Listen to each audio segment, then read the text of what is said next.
Jesus na aming Panginoon tagapagligtas, sa gabay at patnubay ng Santong Espiritu. Amen. Amen. Okay, Amen. Brother Kevin, Tison, pwedeng pa-introduce mo rin sarili mo, saan ka lugar, anong mga ministering ginagawa mo ngayon na pwede nating isama sa prayer na maging successful. Okay, thank you Brother Boots, thank you Brother Mike sa iyong opening prayer na ginawa. So ako po si Brother Kevin Tixon. Sa kasalukuyan po ako po ay elder and also at the same time ay ministro po ng Siete League. So ako po ay naglilingkod sa Siete League 2004 pa. Hindi pa po naman sa pangangaral, kung hindi kasama po ako doon as a church worker. And then noong 2014 po, after Prof. Ted, pagkatapos mo ni Prof. Ted, kung nakikilala niyo po si Brother Renel Hubal, ay ako na po yung ipinalit po nila na maging ministro po. So alam naman natin na kumbaga biblically nakasusunod naman dahil ang mga matanda ng iglesia ang siyang pastor ng iglesia. So ako po yung itinalaga ngayon bilang tagapangaral po doon from 2014 hanggang present po. Ay ako po ang ministro po doon. And si Brother Jack, si Kuya Jack, doon ko po nakapumasyal siya sa Siete League. At ang alam ko nakapag-speak po siya doon. So doon po kami unang nag-meet ni Kuya Jack. And ever since, magkaibigan na rin po kami. So ang ating pong paksa, na pag-uusapan po ngayon ay napapanahon dahil it talks about moral issues, about marriage and at the same time remarriage din. Na tayo po ay nahaharap ang ating pong iglesia, what if halimbawa mayroong kapatiran lumapit sa atin at magpapakasal na muli. Ayan, magpapakasal na muli. Quote po natin yun. Ano po ba ang gagawin? Just recently ay natanggap ko po yung aking lisensya sa PSA para po sa pagkakasal. And yung pong nag-hand sa akin no aking sertipiko ng pagkakasal ay Christian po. Nakataong Christian. Sabi sa akin Pastor, paano po pag kami kapatirang magpapakasal na muli, ikakasal niyo po? Hindi ko po siya sinagot. Pero ang sabi ko naman sa kanya ay malaking pananagutan yan. So dapat nalalaman. Yun na lang sabi ko sa kanya. So kaya nga po, ito ay hindi lamang ito kumbaga eye-opener sa akin, pero sa atin pong lahat ng mga naglilingkod. Lalo na bilang mga ministro at bilang mga matanda ng iglesia. Kaya nga po napakahalaga ng pag-aaral natin ngayon. Kasi malaki ang clamor. Actually sa Congress ay naayos na po nila yan at ngayon ay nasa Senate na. Na anytime soon or later ay meron na po tayong divorce bill. Pero tingnan po natin. Ito po yung ilang sa mga katanungan ko. Just a question for reflection lang naman. What can you say about divorce and remarriage? Sa iyong personal na pananaw, ano masasabi mo sa divorce at saka yung pagpapakasal na muli? Are you in favor for irreconcilable marriages to be dissolved? Ayan po yung claim ng marami na maghihiwalay na lamang kami kaysa palagi kami nag-aaway. Kami hindi na nagkakaintindihan na apektuhan na ang buhay ng marami. So, favor po tayo? Kaya po ba tayo na, sige, kayo ay maghiwalay na at i-dissolve nyo na yung marriage ninyo na andyan naman ang annulment, na alam nyo ba yung annulment? Mas matindi pa yan sa divorce. Wala kang divorce sa Philippines, but you have an annulment that dissolves. Actually, pag ikaw pala ay na-annul, as if wala kang kasalang nangyari. So sabi ko nga, paano kung ako'y naandoon, nasaksihan ko, tuturuan pa akong magsinungaling ngayon ng annulment. Di po ba? So will God approve marriages which are dissolved by human law? Sabi nga nila, Vox Populi, Vox Dei. So pag sinabing Vox Populi, Vox Dei, ay the voice of the people is the voice of God. Which I personally disagree. Manapay siguro, Vox Dei, Vox Populi. The voice of God should be the voice of the people. Po? Yes. Okay. Yes. Opo. na dapat yan ang atin pong maganap at matupad sa atin pong ministeryo, sa atin pong buhay bilang mga Kristiyano. Kasi tandaan po natin na tayo po inilagay ng Diyos talaga sa sanlibutan nito upang mag-ilaw at upang magkaroon ng tamang lasa at panlasa, meaning tamang pamumuhay. Their lives can be transformed by the light that we are bringing to the world. Ano po, tayo po yung good message. And personally, I believe divorce and remarriage is a bad message if we will not consider what God or Jesus Christ said and taught us to believe and to stand. Okay. So, sa pagpapatuloy po natin. Ito po muna, as a background lamang po doon sa ipinipilit. Ano po, ipinipilit na uri po ng divorce na gusto po ng ating mga legislative officials na mangyari po para sa atin. So, understanding divorce bill and changing family trends in the Philippines. So, sa House of Representatives, which is our Congress, approved na po yan. So, makikita na po natin, pasado na po, gigil na po sila. Wala na pong problema doon. Kaya malakas ang loob nila kasi sinasabi na we represent the people. Kaya nga sila ay representante ng mga distrito, ng mga lugar. Ano? Kaya mas malakas ang loob nila. So, approved House Bill number 9349 on March 24, just recently lang, 2025, allows divorce for, ito yung kanilang mga ikinukonsider, abuse, abandonment, irreparable breakdown, meaning yung mga irreconcilable differences, ano, basta hindi nila nakakaunawaan, divorce na. Ayan. And then sa Senate naman po, ito parang may pag-asa pa. No formal hearing held as of June 2025. Ano? Si Senator Risa Hontiveros and some of her colleagues ay nagpaplano po na sa bagong papasok na 28th Congress ay i-push through yung pong House Bill na naipasa na at approved na sa Congress. So divorce is still not legal for most Filipinos. So divorce bill timeline. So makikita natin ano ang pagpupursige. Dito ako naaalarma na sinimulan noong June 18, nagpatuloy noong 2023, ipinasa lang ano, siguro nagano sila dito, nag-educate about divorce. And then 2023 introduced in the 19th Congress, and then on March 24, ano, House Bill 99. Oh, saglit lang po ha, saglit lang po.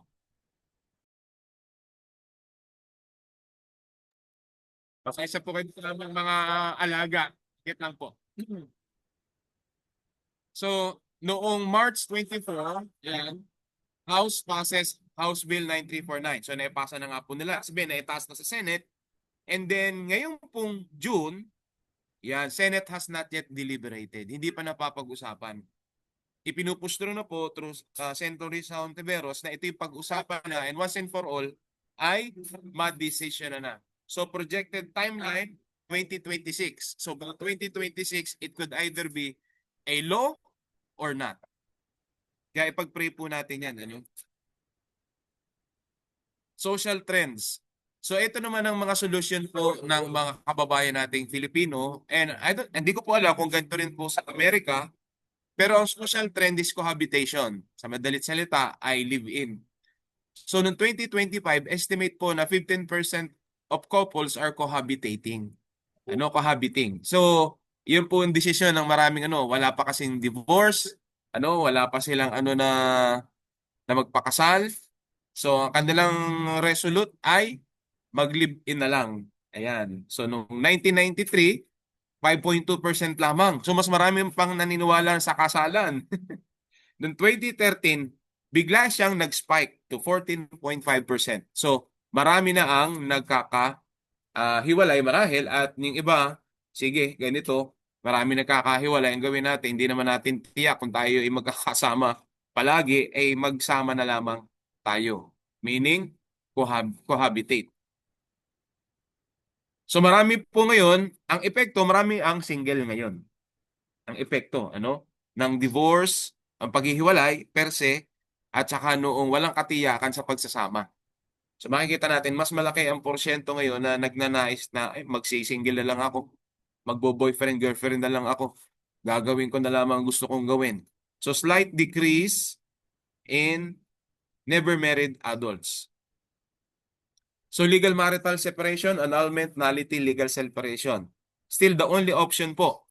Sa mga Muslim dito sa atin, because they are covered by the Sharia law, sila nakapagpapadivorce. Ano po, nakakapagpa-divorce. At hindi naman nila problema din kung i-divorce man o hindi kasi pwede rin sila mag-asawa ng marami. Yan, may reserba, kumbaga. Thousands continue to seek annulment yearly. So, questions to reflect on. Pagkatapos po ng akin na i-present na datos, ito po, marahil ipagbulay-bulayan natin. What to do this trend say about modern Filipino values? Yan. Talagang tayo po, pangalagaan natin yung, hindi lamang po yung Filipino values, but the Christian values that we should instill in our brethren, especially the young people today. Yung, hindi ko alam kung Gen Z na ba ang tawag ngayon. Ano? So, ibang mag-isip yung mga yan. Napakalaya po. And I think even young Christian people, kapag sila ay exposed sa element, sa environment, sa influence ng sanlibutan na ito, mababago. Ano, malaki ang chance na mahigit ang kanilang pangunawa sa dapat na tindigan nila kapag pinag-usapan ang divorce and remarriage or marriage per se. How can the church respond to the rising cohabitation and single parenting? Yan. So ito ay atin pong i-consider dahil ito ay katotohanan na nag-i-exist po talaga sa church. Should legal reforms like divorce be accompanied by spiritual education? Kaya nga po ito ngayon ang aking naging kapasyahan na ituro po sa atin. Ano? Dahil ito po ay may malaking kinalaman sa ating paglilingkuran. Kailangan po talaga ito ay ma-educate natin, ma-re-educate po natin. Alam ko po na ito naman, alam na natin ang tinatayuan ng banal na kasulatan. Pero for one, malaking bagay din na atin po mapag-usapan po muli. So, moral issues confronting Christians, divorce and remarriage. Ayon po sa Barna Survey, so itong Barna Survey, pag tinignan niyo po ito po ay ang kanilang forte is about Christian survey. Nakabase po ito sa Amerika. Sabi niya, so-called born-again Christians are just as likely to divorce as non-Christians. Kita po ninyo, ano? Na yun daw po mga Kristiyano, so born-again Christians at yung non-Christians, malaki din ang ano na maghihiwalay din. Ano? Among married born-again Christians, 35% have experienced a divorce. By the way, this is an American setting. Ano po? This is an American setting. That figure is identical to the outcome among married adults who are not born again. So makita niyo, wala naman siyang pinagkaiba. Yung non-Christian at Christian, parehas lang ang datos na naghihiwalay din. Barna's figures show that nearly 1/4 of the married born-agains, 23% get divorced 2 or more times. So US setting. Ang malinong dahilan, mukhang marami pong tao ang hindi naniniwalang kasalanan ang diborsyo. Ayan, ano? So kahit po sa mga Christians, sila po ay naghihiwalay dahil ang paniwala nila na, ito lang ang solution hindi ito kasalanan. Kahit na maraming scholar at guro ng Biblia ang nagsasabing, itinuro ni Jesus na ang diborsyo ay kasalanan, maliban na lang pong may pagtataksil. Tama pong puntos yan. At yan lang yung point talaga na atin pong bibigyan ng diin. Kakaunti lang sa mga Amerikano, maging sa mga Pilipino ang naniniwala dito.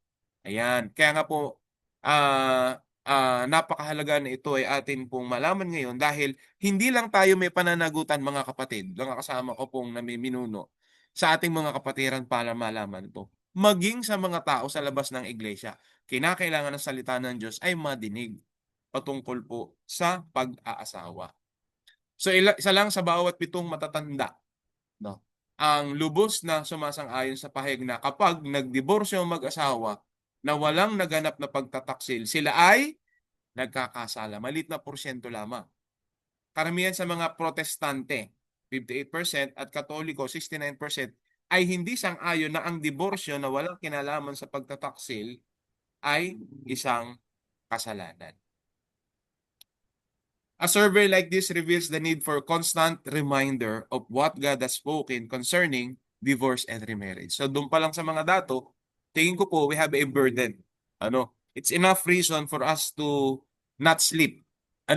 Sabihin yung matulog ng sobrang himbing na maglinger sa ating mga isip na, teka, si Jesus ay ang Panginoon ay merong pinagagawa sa akin. And it's about time to move. So ito na po yung paksa natin, Jesus on divorce and remarriage. Sabi po sa Matthew chapter 15, verse 31 hanggang 32. Furthermore, it has been said, whoever divorces his wife, let him give him a certificate of divorce.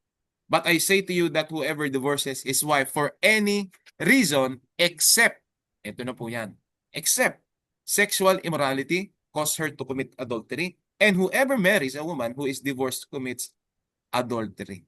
So dito po, ang atin pong Panginoon, siya po ay naandoon sa bundok, siya po ay nangangaral, and then narito yung mga, hindi ko alam kung curious lang o chimichika lang, kumbaga, lumapit sa ating Panginoon ng mga eskriba at saka mga pariseyo at nagtanong ng isang tanong na very challenging. Challenging. Na alam naman natin kung ano ang pakay ng mga pariseyo upang makita lamang na si Jesus ay isang bulaan. At tinanong po siya na sinasabi sa kautusan ni Moises na hindi, pwede na maghiwalay ang mag-asawa. Pwedeng hiwalayan ng lalaki ang kanyang asawang babae sa kahit na anong dahilan. Kumbaga, yan ang proposition, kahit na anong dahilan. So pag tiningnan po natin, yung pong Deuteronomy 24 verse 1 and 4, technically, it was. Parang pwede nga kahit na basta gusto nung asawa. Basahin lang po natin. Kung mag-asawa ang isang lalaki, ngunit dumating ang panahon na ayaw na niya sa babae dahil may natuklasan siya ritong hindi kaaya-aya. O ayan.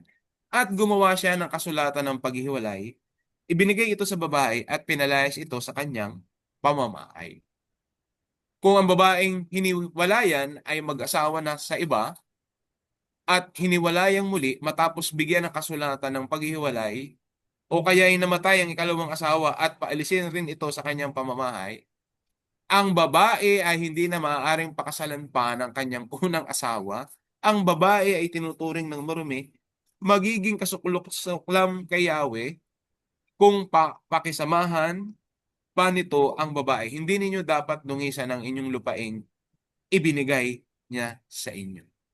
So, ang babae itinuturing ng marumi. So pag pinakinggan po natin yan, para bang kahit na anong rason ngayon ng isang lalaki kasi it is his privilege or even right to dispose her wife kung ayaw na niya at nagbigay ng mga kadahilan na kahit na ano. So ngayon, tingnan po natin, pag sinabi po kasing itinuturing na marumi, pag sinasabing defile or defilement, lalabas talaga na ang kagaya na sinabi nating Panginoon Jesucristo, ang adultery and fornication, for one, is karumihan. Karumihan, So dito mas espesipiko ang ating Panginoon kung ano ang tinutukoy niyang karumihan. Doon sa Deuteronomy, it's vague, malaki ang scope, pero dito, itinutok ng ating Panginoon, pinpointed, nakafocus with pinpoint accuracy, ano lamang yung sinasabi na defilement. At pag binalka natin nga ang Matthew chapter 5, verse 31 and 32, sinasabi po diyan na ang defilement na yon ay nakafocus lamang sa tinatawag na sexual immorality, which covers adultery and fornication. So mas malinaw na yan. Ang maganda sa paliwanag ng ating Panginoon, hindi na malilito kung ano bang karumihan, ano bang bagay na hindi kaaya-aya sa isang babae. At malinaw na tinuturo na ang hindi kaaya-aya sa isang babae ngayon ay ang makisiping siya sexually, makisiping siya, magkaroon siya ng relations sa isang lalaki na hindi naman niya asawa. Mas malinaw na ngayon ang itinuturo at mas meron ng focus kung ano yung kasalanan na iyon.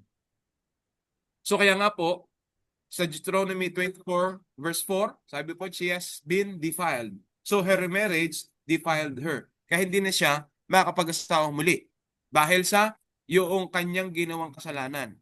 kung ang kasalanan niya ngayon ay yung tinatawag na sexual immorality. Hindi na siya makakapag-asawa. Leviticus 18 verse 20. Moreover, you shall not lie carnally with your neighbor's wife to defile yourself with her. So dito, yung karamihan na sinasabi, hindi lamang yung babae magiging marumi, kung hindi yung lalaki na sumiping sa kanya ay magiging madumi na din. Adultery is a moral defilement. Ito po yung pag sinabi nating adultery is a moral defilement. Blemish, karumihan, batik, desecration of the sexual communion which was sanctified by marriage.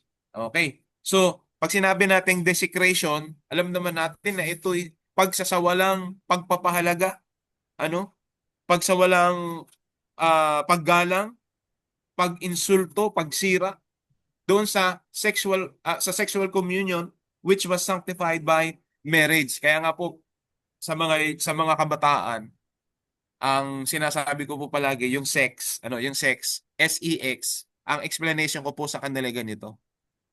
Pag sinabing sex, S, sacred, tapos yung X, without E, sacred exclusive, tapos yung X, walang E, experience. Yan.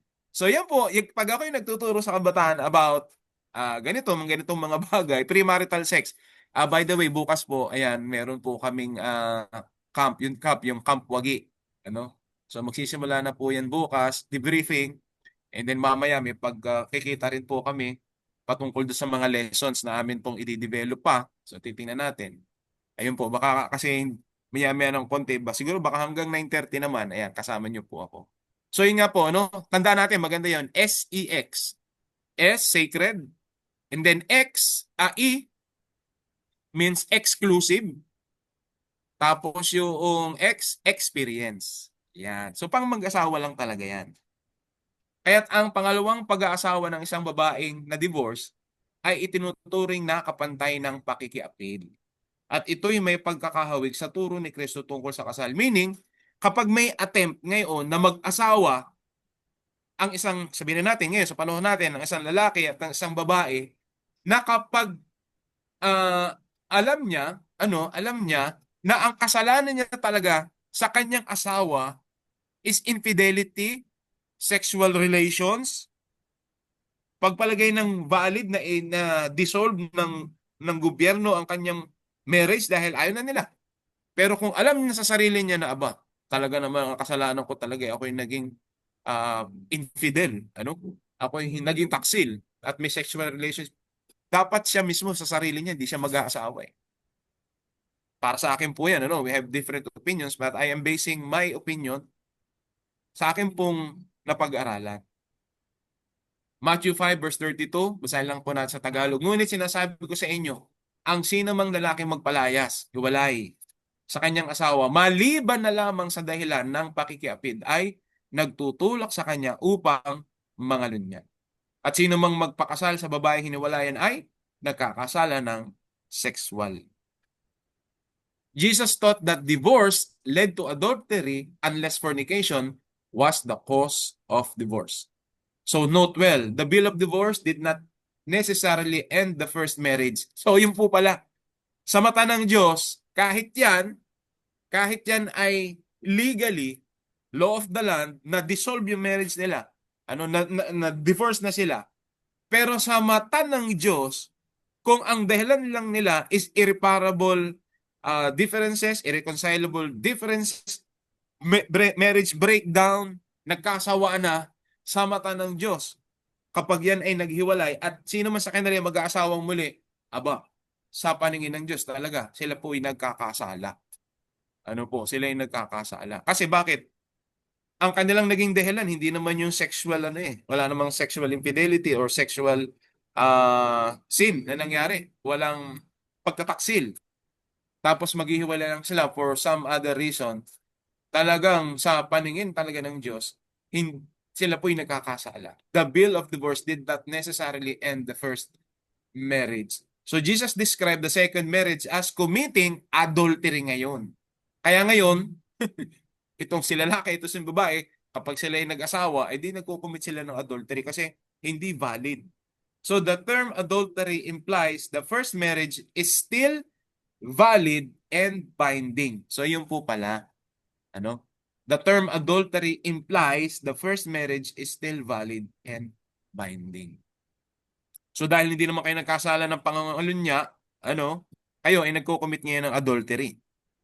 Dahil ang inyong rason ay hindi naman sexual immorality. So Jesus responds to the Pharisees. Tingnan po natin yung response. No, kanina nagtanong ang mga eskriba at mga Pariseo, ito naman yung tugon po ng ating Panginoon. Matthew chapter 5 verse 3. Nilapitan din siya ng mga Pariseo upang subukin siya.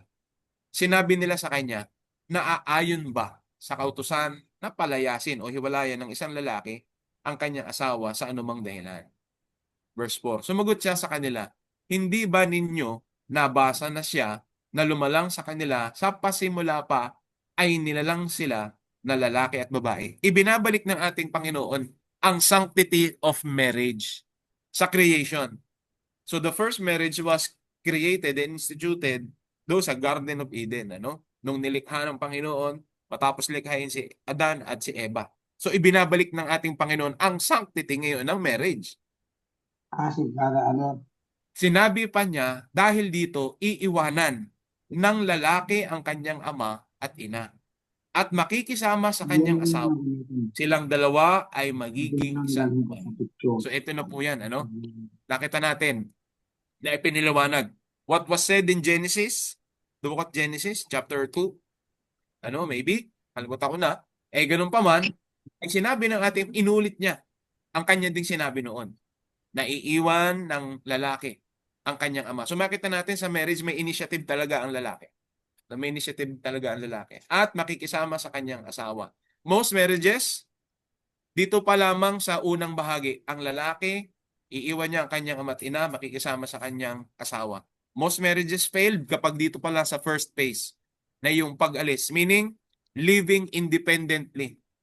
So tayo ng mga tatay, kung meron man tayo ng mga anak na nagnanais mag-asawa o meron tayong mga anak na nag-asawa na nasa atin pa rin, we should consider this, na baka mamaya it contributes talaga doon sa breakdown ng marriage kapag yung mga mag-aasawa ay nakasama pa sa magulang. Just saying lang naman po.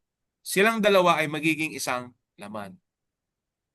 So, makikita natin may unification na. Kung gayon, hindi na sila dalawa, kundi isang laman sa paningin ng Diyos. Kaya every time people look at me, hinahanap niya yung asawa ko, si Sister Vivian. Hindi yung naging girlfriend ko nung high school. At si Sister Vivian, na aking asawa, ay pag tinitingnan, ang hinahanap din ay ako. So my identity is her identity, and her identity is also mine. Ang pinagsama ng Diyos ay huwag paghiwalayin ng tao. Alam niyo to po yan. Kasi tingnan po, doon pa lamang sa sinabing ito, marriages can survive different kinds of storms that will come. Halimbawa, kakulangan sa pera. Pero for one, marami din naghihiwalay dyan. Pero consider natin, pera, problema. Pero pagdating sa tao, ang dami kaagad na bumabagsak. Mga tao sa paligid, isang nagpapabagsak sa marriage. Yung mismong mga tao na naandun sa marriage, ang asawang lalaki, asawang babae, yan, nagpapabagsak sa marriage. Verse 7, sinabi nila sa kanya, kung gayon, bakit ipinag-utos ni Moises na magbigay ng isang kasulatan ng paghiwalay bago palayasin ng babae? Verse 8, sinabi niya sa kanila, dahil sa kadikasan ng inyong mga puso, kaya ipinahintulot ni Moises na palayasin ninyo ang inyong mga asawa, ngunit hindi gayon sa pasimula. So makikita natin pa rin the firm stand of God when it comes to marriage. Na yung kanyang pinagsama, hindi dapat pinaghihiwalay. Ang kanyang pinagsama ay banal sa kanyang paningin at tinitingnan niyang isa. Pero ang naging desisyon ni Moises ay dahil sa clamor, ayan na nga po, dahil sa clamor, dahil sa pressure, dahil sa stress, marahil naririndin na si Moises. Moises, ano bang magagawa mo dito? Wala na akong nararamdaman dito sa asawa ko. Ganyan-ganyan. So marami silang mga dahilan. So kaya nga, ngayon, nasabi ngayon ng ating Panginoon, na dahil sa katigasan ng inyong mga puso. So makikita natin when we talk about divorce, hindi siya mula sa pagmamahal. Mula siya saan? Sa katigasan ng puso, sa kasamaan. At nasaan ba ang kasamaan? Nasaan ang kasalanan? Deep-seated yan, ano? Deep-seated, deep-rooted yan sa puso. So yun ang inexpose ng ating Panginoon. Moses decided because of the hardened hearts of people. Ngunit hindi gayon sa pasimula. Sa simula pa lang. Verse 9, sinasabi ko sa inyo na ang sino mang magpalayas o magpahiwalay sa kanyang asawang babae maliban sa eto na ngayon. So that is why with pinpoint accuracy, sinasabi ngayon ng ating Panginoon, what does defile a marriage? Pakikiapid. Pakikiapid nito at mag-aasawa ng iba, ayan, ay nagkakasala ng pangangalunya. Ang sino mang magpakasal sa babaeng pinalayas ng kanyang asawa ay nagkakasala ng kasalanang sexual, pangangalunya. Jesus allows only one reason for divorce. Napakalinaw po nito. When a spouse is guilty of fornication.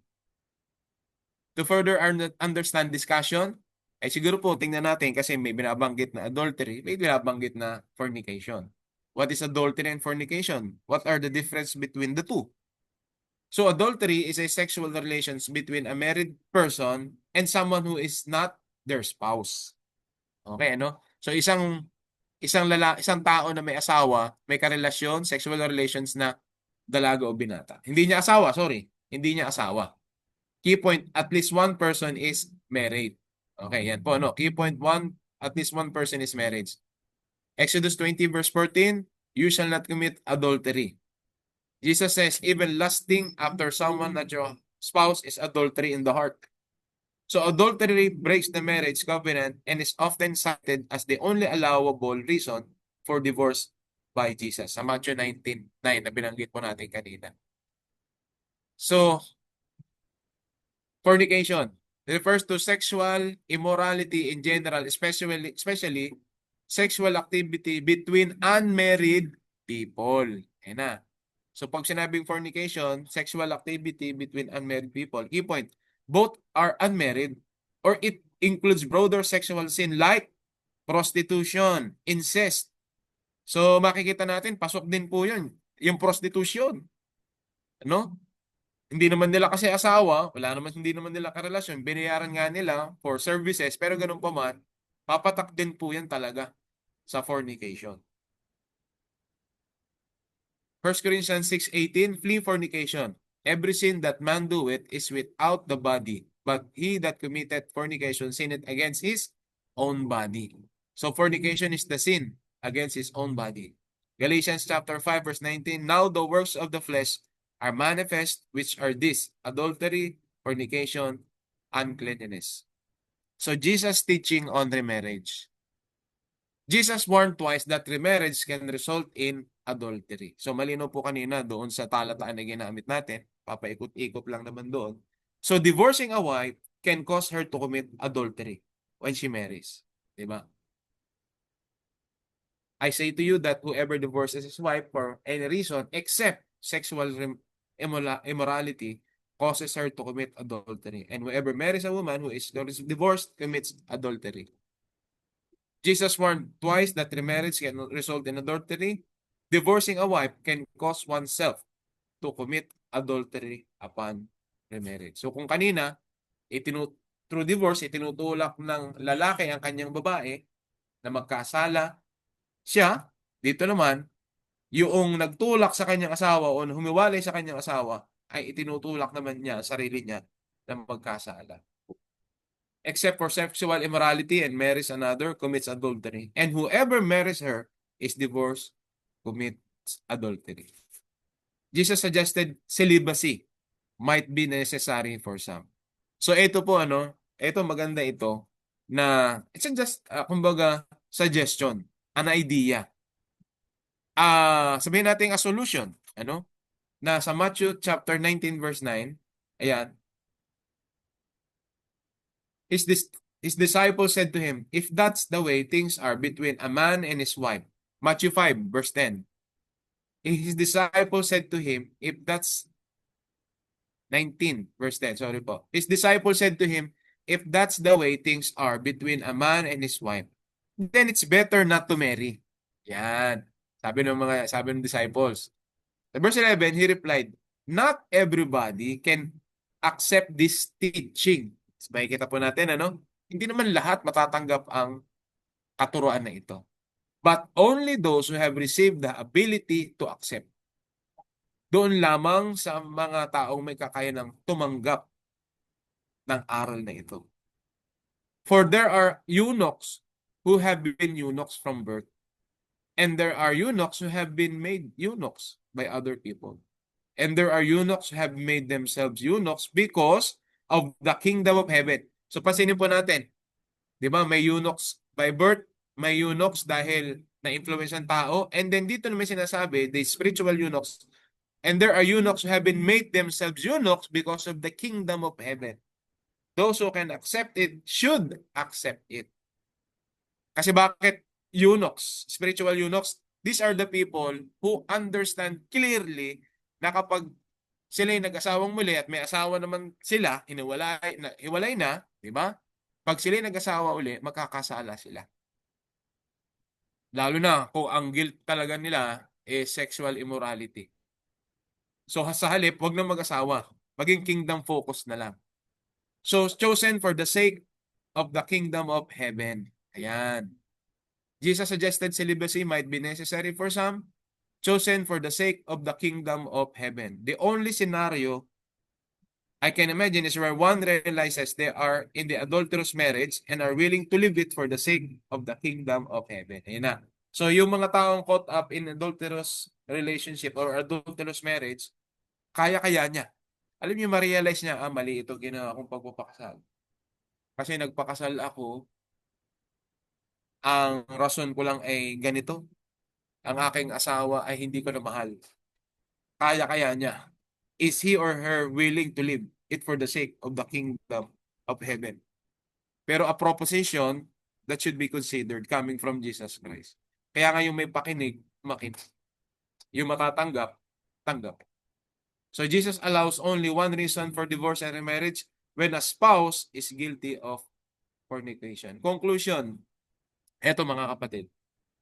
From what we have gleaned or gathered, collected from Jesus' teachings, God intends for marriage to be for life. So kaya nga po, sa atin po na baka tayo po ay natatanong about marriage, halimbawa kinukuha po kayo bilang ninong o ninang ng kasal, maganda po na maibigay nating insights ito. Na God is serious about marriage. Tingnan po ninyo, wedding rituals are for men, but marriage is for God. Di po ba? Ang Diyos na nagsasanctify eh. Ako personally, dahil may lisensya po ako sa kasal, rituals lang may bibigay ko. Madideclare ko silang kasal. Di ba? Pero yung ginagawa ng Diyos behind what I am doing, yun ang matindi. Yung sanctification ng marriage.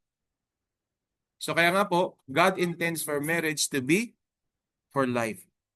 Kaya nga po, sa atin ng mga Kristiyano, sa mga kasama natin sa church, turuan po natin ang ating mga kapatiran na maging tapat talaga sa salita ng Diyos. Maging tapat sa Panginoon. Maging tapat po sila sa kung ano yung sinasabi ng Diyos para po sa atin. Kung ano yung sinasabi niya, makabubuti po sa atin. Sabi po sa Luke chapter 6 verse 46, why do you call me Lord, Lord, and not do the things which I say? Diba? Bakit niyo ako tinatawag ng Panginoon? Tinatawag niyo ang Panginoon pero hindi niyo naman ginagawa ang lahat na sinasabi. Ito po sinasabi sa atin po ng ating Panginoon. For us to consider, let us be faithful. Matthew chapter 10 verse 9, therefore what God has joined together, let no one or no man separate. Ganda nung point ni Jesus Christ, no? Na talagang tao ang magsisira sa marriage.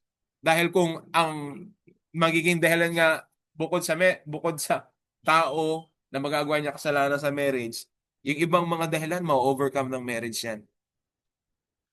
It is God who joins a man and wife, and He alone can truly put asunder. So kung Diyos ang naglikha o Diyos ang nagsama, Eh kung may karapatang maghiwalay, ay siya din. Di po ba? Pero nakikita natin na sa simula pa lang, hindi magko-conflict yung idea ng Diyos na ang marriage is for life.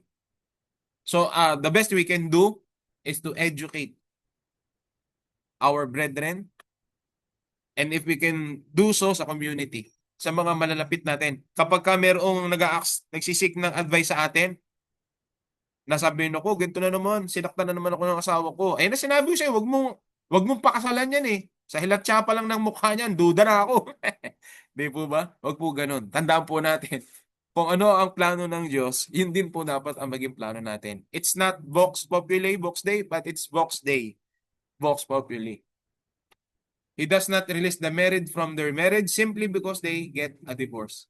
Hindi komot nag-divorce kayo, divorce na rin sa Panginoon. O kinukonsider ng Panginoon. Hindi po ganun. Meron lamang siyang kinukonsider na valid reason for divorce. Maliban doon, wala na. Lahat ng paghihiwalay, kasalanan sa Diyos. And for one, namumuhay silang patuloy na nagkakasala sa Diyos. Tingnan po niyo mga kapatid. Kung ang isang paghihiwalay ay naghiwalay dahil sa kung ano pa mang mga dahilan at hindi sexual immorality, adultery or fornication for that matter, at inapprove ng gobyerno at kapatiran natin o maging mga tao, they are living in sin. Kung dumating ngayon ng Panginoon, just a realization, makakasama kaya natin sila sa langit. The state might recognize divorce and marriages, but they might be unlawful to God. So unlawful things is against God, against His will, and it's a rebellion. Diba? Unless divorce is for the grounds of fornication, remarriage results in adultery. Celibacy is a viable option if need be, kung kinakailangan, for those serious about the kingdom of heaven. Alam niyo po yung meron pong isang kapatiran tayo na siya po ay hiwalay na sa kanyang asawa at ngayon ay meron po siyang kinakasama. Ang nangyari po sa kanya ngayon, noong na-realize niya na siya ay nagkakasala, agad-agad niya na yung kanyang girlfriend, kasi nga nagkahiwalay silang mag-asawa. Hindi siya ang may kasalanan. Ay agad po siyang nagpakasal. Kasi noong ito po ay na pag-usapan po namin, siya mismo personally sinabi sa sarili niya, pag dumating pala ang Diyos, ay ako hindi pupunta sa langit. Nanghihikayat siya ng mga tao papunta sa church at magaling po siya manghikayat talaga. For some reason, nag-breakdown ng marriage at hindi naman siya talaga ang may ano. As far as I know, at sa aking nakita po sa marriage nila.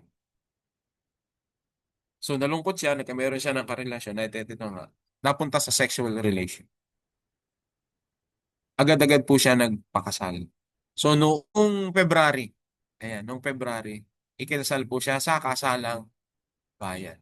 So yun po, na-resolve na niya. Dumating ang point nga na sabi niya, hindi na lang, hihiwalayan na lang niya yung babae. Kaya lamang, nagkameron na sila ng anak.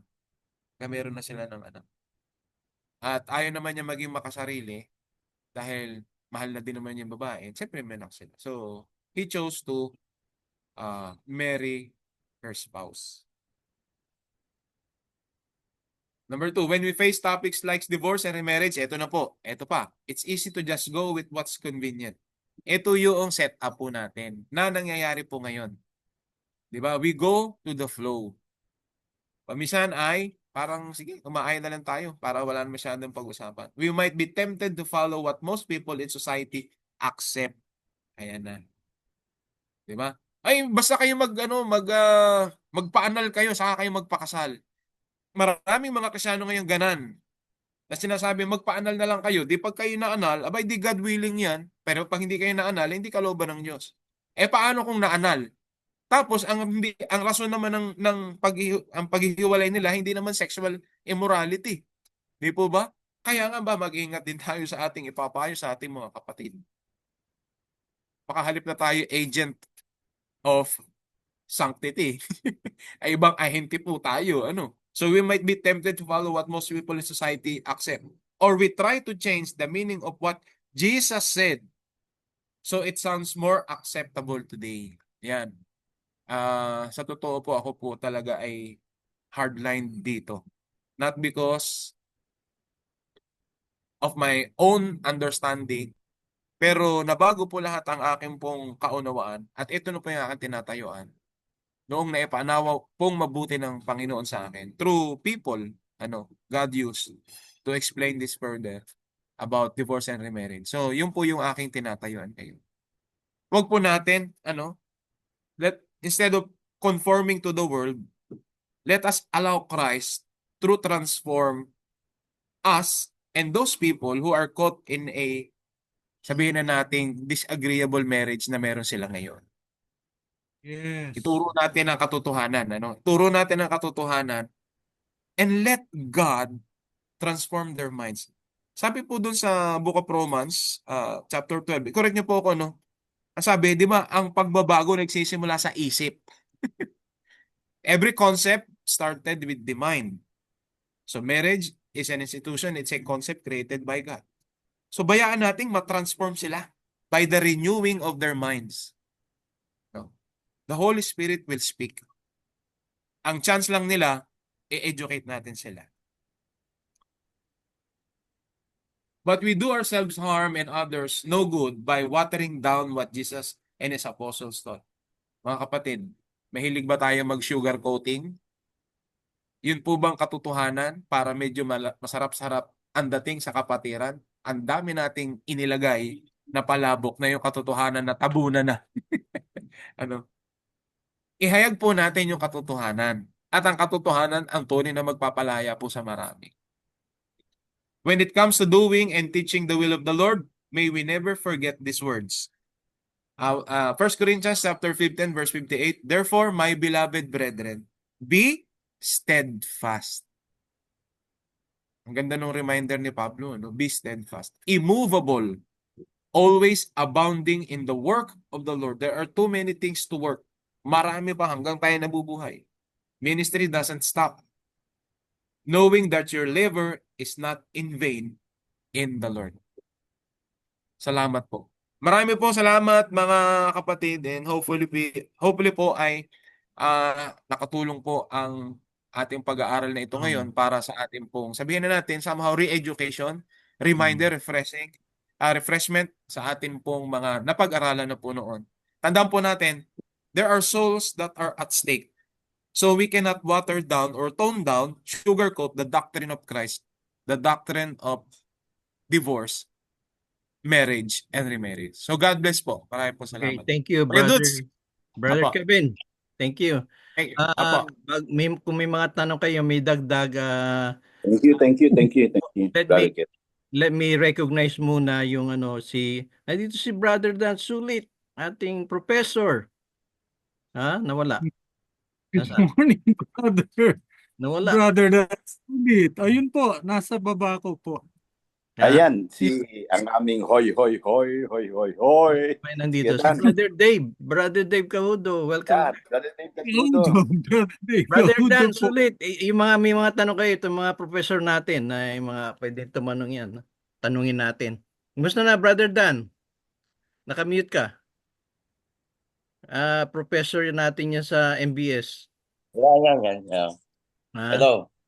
So, Hello, Kuya Dan. may i-schedule Yes. ka namin speaker, okay ba? Okay. Pwede naman. Oo. So, si Brother David Cahudo nandito. Oo. Yes. Tapos si Brother Anthony nandito rin. Si Brother Kevin, sa Siete League, San Pablo, ating speaker. So, i-pray natin siya. Lahat tayo may mga health issue. Pag may health Yes issue po. tayo, ang kausapin natin si Brother Dave Cahudo. Magaling yan sa sa information. Okay, alam ko maselan yung mga subject natin kasi lalo pat sa US, ang divorce Common sa practice more po. than 60%, kapatid. Kaya medyo it's very hard topics. I'm glad to see Brother Dave. Mm. Brother Dave Cahudo. Muli bang Alright. sumanib sa iyo ang Holy Spirit? Mm. Tulad na nangyari sa akin. Or Brother Joey, okay, we'll see you sa next time. Paalis daw si Brother Joey. May I raise a question? Brother Jack, may mga tanong. Sino may mga tanong? Para hanggat nandito si Brother Kevin, nandito yung professor natin, Brother Dan Sige Sulit. po, ako rin may tanong din po ako. Unahin mo natin si Brother Jack or si Brother Tiope. Brother Tiope. Okay, that could be the case na hindi nire-recognize ng God yung divorce or yung annulment. Ay napakarami pong mga ministro natin at pastor ang masasagasaan yan. Dahil napakarami po ng mga ministro o pastor sa atin sa ngayon na hindi pa nga divorce at hindi rin annul, pero may kinakasama at hanggang sa ngayon ay may mga ministry na hinahawakan. Paano po yan? Yeah. Magandang araw po, magandang katanungan po yan. And nakakalungkot din po na malaman po na gano'n. Ang ano ko po kasi palagi is the moral ascendancy, the integrity ng pagdadala ng mensahe ng Diyos na sobrang niyang sagrado. I personally believe na dapat yung magdadala nito is above reproach. Parang ganito din po, di ba? Pagpili po ng matanda, ministro, hindi siya nasasangkot sa kasalukuyang sitwasyon ng pagkakasala. Kung ang mga kapatiran, alam po nila na kasalanan po yun, di kaya po yung vessel of honor dapat lalo siyang mas maging maingat po sa kalalagayan na yun na nagdadala siya ng salita ng Diyos, pero meron pong maibabato sa kanya. Tama po yun, nakakalungkot po yan. At meron po akong kilala personally na ganun po. Naglilid talaga sila ng church, pero meron siyang asawa, hindi po ang babanggit ng pangalan, yung kanyang napangasawa ay may asawa, kapatiran. At siya ang dahilan, yung ministro, ang dahilan kung bakit nagkahiwalay yung mag-asawa. Ngayon, asawa na niya, kasi ang kanyang naging resolute sa sitwasyon na yun, siya pa yung nag-fund ng annulment doon sa marriage ng kapatiran natin. Nung na-annul, saka sila nagpaksa. Tapos ngayon, naglilit sila ng church. Hindi ko sila kinokondem, pero sapat na dahilan ang ating nalaman para ma-realize nila na may malaking pagkakamali sila.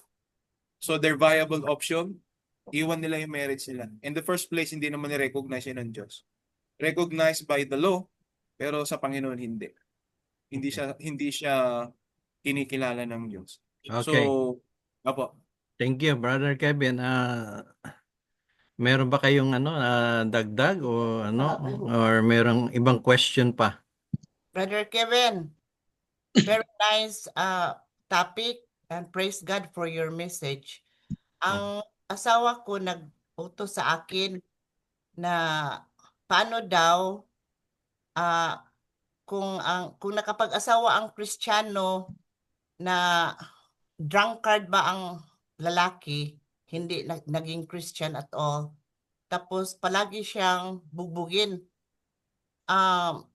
Is it lawful in the sight of God na makig-divorce ang Christian wife? Ang ipapayo ko po, yung payo po ni Pablo, Sabi nga po ni Pablo sa Corinthians na kapag, sabi nga ganito, hiwalayin ko na po ba yung asawa ko? Hindi naman siya Kristiyano. Sabi ni Pablo, hindi. Hindi mo siya ihiwalayan. Pero bugbugin man. Pag mag-drunk na ang lalaki, palaging bugbugin ang asawa. Yes, opo. Tama po yan. Marami pong mga kababaihan ngayon ang nasa ganoong sitwasyon.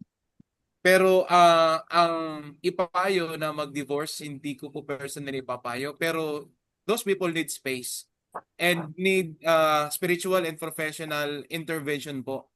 Mga life coaches, sabihin na po natin, doon papasok po ang mga matanda, mga ang mga ministro para sa counseling, marriage counseling. Yan po yung malaki na bagay na dapat po nating ma-consider din na unang hakbang na magawa.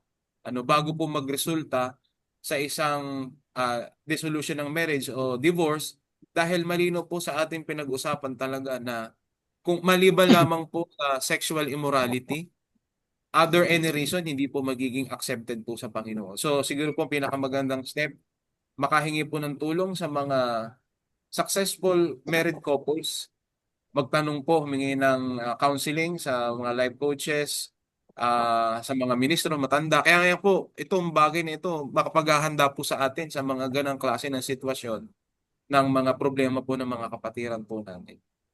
Ayun po yung aking katugunan. Maganda yung ginagawa ni Brother Kevin na educate ang mga kabataan Tama, kabataan. para sa future nila. This is your pros and cons. Dito ang dapat gawin natin bagong mag-asawa. Kaya nga iba, di ba, meron silang counseling. Yan ang siguro na napakahalaga. Ngayon, siyempre, kung meron ng damage, kung may nangyari na, that's another topic. Brother Dan, sulit, ano ba? Meron kang may share? Medyo nabig na kami sa bandang gitna na, no? So yung, when it's about divorce, talagang sabi ng Panginoon, I hate divorce. Ayaw niya talaga yan eh. Ayaw niya. Okay, but sabi niya, binigay ng Panginoon kay Moses yan, is because of the hardness of your heart, dahil sa katigasan ng inyong mga puso. Kaya inalaw ng Panginoon ng divorce during the time of Moses, di ba? At yun nga, tama yung sabi ni Papa Kebs, except for fornication, yung pag-allow ng Panginoon ng divorce. Ngayon, para pagbabasahin natin yung patuloy na pakikipag-communicate ng Panginoon sa kanyang bayan, sa Israel, doon sa book of, pero hindi sa atin to, doon sa book of Nehemiah, okay, nagkaroon doon ng forced divorce eh. Doon sa mga Israelites who were married to sa mga hindi kapananampalataya na nagdala sa kanila sa pagsamba sa mga Diyos-Diyosan. So pag binasa natin yung book ng Nehemiah, ay talaga makita natin doon, mga pinaghiwalay niya yung kasal nito mga ito. But then hindi na sa atin masabi natin na hindi naman na applicable sa atin yung ginawa na yun ni Nehemiah, na kapag ang asawa mo ay unbeliever, tama yung sabi ni Papa Kev, hiwalayan mo. Samang payo ni Paul, pakita mo ang isang buhay na isang asawang Kristiyano, baka madala mo siya sa Panginoon. Okay. So medyo masalimot niya ito. Sa atin naman, ito medyo wala pa naman tayong divorce, pero maraming mga Christians dito sa Philippines, ay nagpa-file sila ng annulment. Okay, annulment. So ito ay itong annulment na ito ay pagkilala na in the first place, pag na-annul ka, in the first place, there was no valid marriage. Okay. Kaya nga, pinabawal ang bisa yung naging kasalan nung una. So, kaya nga hindi tinatawag na divorce dito sa atin, So, ito'y annulment. So, in the first place, sabihin ng batas, there was no marriage talaga kasi nga, ang marriage na nangyari ay voidable, kaya napapawalang bisa. Kaya nga hindi divorce ang tawag. Hindi divorce ang tawag doon. Na-annul ang iyong pagsasama. So yan ang sa atin ngayon dito sa Philippines. Sa Philippines ay sa US ay divorce parang any valid reason pwede mong i-divorce ang yung asawa eh. Dito sa Philippines wala pang divorce but merong annulment ng marriage. So napaka masalimuot nitong pag dumating na ganoon sa punto na yung mag-asawa, So talagang dapat ang pag-aasawa ay napakahalaga, hindi basta-basta pumapasok yan. Talagang dapat maging maingat tayo at kung tayo nga ay merong mag-aasawa at lumapit sa atin ikakasal natin, talagang payo natin sa kanila na talagang hindi ang pagpasok sa pag-asawa ay talagang for life yan. Hindi dapat hiwalay ng tao. Amen. Kasi naman sabi ko, So, teka iba-iba muna, yung maganda Yes. maganda yung sinabi ni Brother Dan. Siguro, natin to be continued to kasi maraming mga tanong na hindi masasagot. Marami na question eh. Ang sa atin lang, let's pray to the Lord na ang decision natin, lalo pat yung mga kabataan, ang marriage nila very seriously. Consider it kasi it's forever sa harap ng Panginoon yan eh. And then siguro ano muna natin may mga tanong dito katulad ni brother, katulad dito meron sa mga posting. Ano natin to siguro sa next natin yung Q&A, yung mga question natin pag-usapan natin to. Kasi to relasyon to, may mga anak na naghiwalay tapos nagkaroon ng ibang anak. So multi relationship, di ba? Connected, parang spider webs.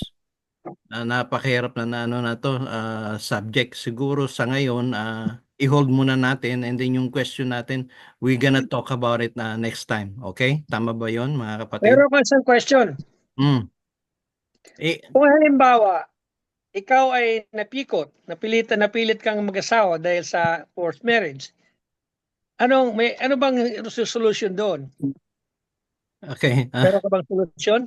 Kapatid na Charles, ano natin yan, pag-usapan natin sa next yan kasi para maganda yung all questions natin kasi may nakita ko dito maraming tanong eh.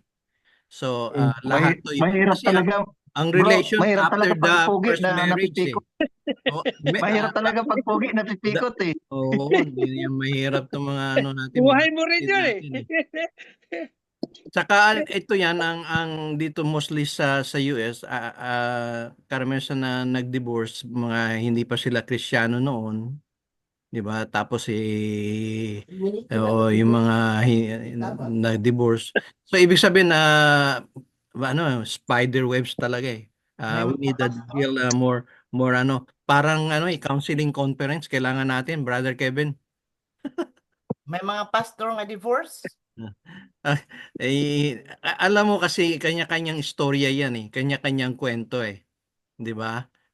Sabihin natin there's a law about marriage sa Bible, there's a law. Ngayon yung exception to the rule o exception to the law, hindi sa pastor yan, hindi sa counselor yan, sa Diyos yan. So mananagot na lang sila sa Diyos. Yun ang nakikita ko, mga kapatid. So bibigyan natin ng another chance, siguro another lesson kung in the future si Brother Kevin o si Brother Dan Sulit, we will keep in touch. Okay? Okay ba yun, mga kapatid? Ngayon punta muna tayo sa linger longer, magpe-prayer muna tayo. I-pray natin na Brother Dave Caudo, pwede ka ba mag-pray? I-pray natin na dalawang bagay, natin yung mga health issue tulad ni Brother Kevin, kailangan natin na maging healthy si Brother Kevin Tison. Diabetic, yung mga diabetic natin katulad ni Brother Isaiah, Komandante, isa yun sa mga natin. And then dalawa na yun, Brother David. Tapos recovery natin, yung mga na-stroke, Brother Oliver, Brother Robert Puntinares, tsaka yung misis niya si Brother Robert Mirape po. Nirape, nagda-dialysis. So tatlo na yun, Brother David. Tatlo, bago sino pa? Si Brother Junjun Tambal. Joselito. Yung mga recovery. Bago ngayon, continue natin si Brother John Tambal kasi siya yung chemo. Brother, Sister Terry, anong update na ni Brother Junjun? Naka-mute ka. dito tayo magkakaroon ng conference sa ano sa Tacloban na they're building a church there. So in the future, maybe Mahina siya ngayon. mahina ngayon. Okay. Okay, continue. So, Brother David, Kahudo, i-try natin bago tayo mag-linger longer, magkumustahan.